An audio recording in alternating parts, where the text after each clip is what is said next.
क्या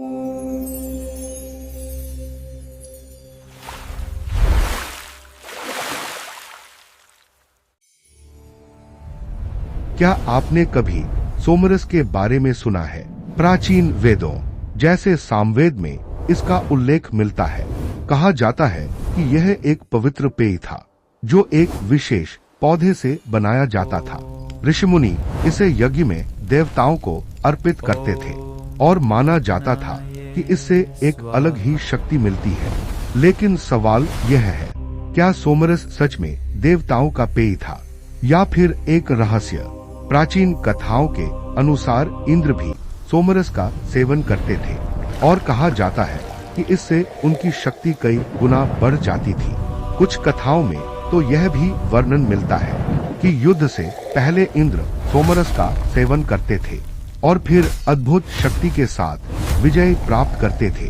अब सोचिए, क्या यह केवल एक पेय था या इसके पीछे कोई गहरा रहस्य छिपा हुआ है?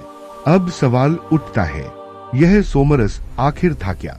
कुछ विद्वानों का मानना है कि यह एक विशेष प्रकार के पौधे का रस था जो केवल ऊंचे पहाड़ों या दुर्लभ स्थानों पर पाया जाता था। उस पौधे को पीसकर उसका रस निकाला जाता था और फिर विशेष विधियों से उसे तैयार किया जाता था। लेकिन समय के साथ वह पौधा धीरे धीरे लुप्त हो गया और आज उसके बारे में केवल अनुमान ही लगाए जाते हैं। कुछ शोधकर्ताओं का मानना है कि सोमरस में ऐसे तत्व हो सकते थे जो मन और शरीर पर गहरा प्रभाव डालते थे। शायद वह ऊर्जा देता था या चेतना को एक अलग स्तर पर ले जाता था। लेकिन एक और विचार भी है।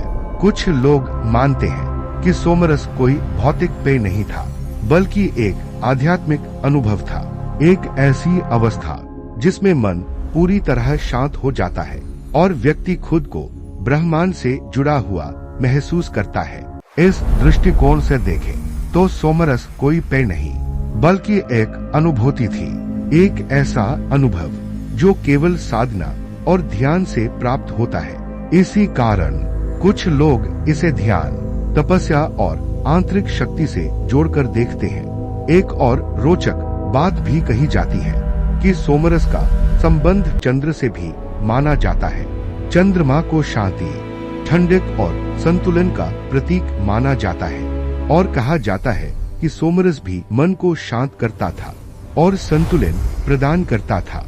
तो क्या यह केवल एक पेय था या फिर प्रकृति और चेतना के बीच का एक संबंध? यह प्रश्न आज भी अनसुलझा है।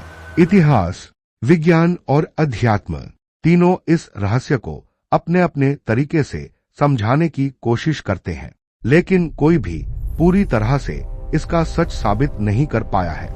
हो सकता है कि सोमरस वास्तव में एक दुर्लभ पौधा रहा हो या फिर यह केवल एक प्रतीक हो, एक ऐसा प्रतीक जो शक्ति, शांति और चेतना को दर्शाता है। और यह भी संभव है कि असली सोमरस हमारे अंदर ही छिपा हो, हमारी सोच में, हमारी चेतना में और हमारे अनुभवों में।